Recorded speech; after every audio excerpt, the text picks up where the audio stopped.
Ćao drugari, dobro mi došli na moj kanal. U ovom videu odlučila sam da napravim buket cvijeća koristeći papirnate podloge za mafine.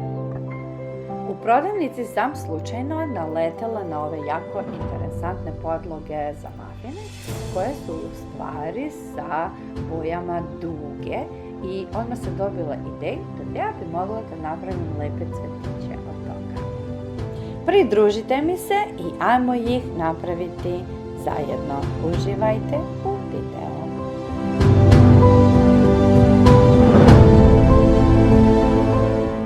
Nadam se da vam se svidio moj video. Hvala vam puno što ste ostali do kraja i pogledali moj video. Ako vam se sviđa, zapratite me za još lepih ideja. Za vas je to samo jedan klik, a meni znači jako puno. Ćao i vidimo se uskoro.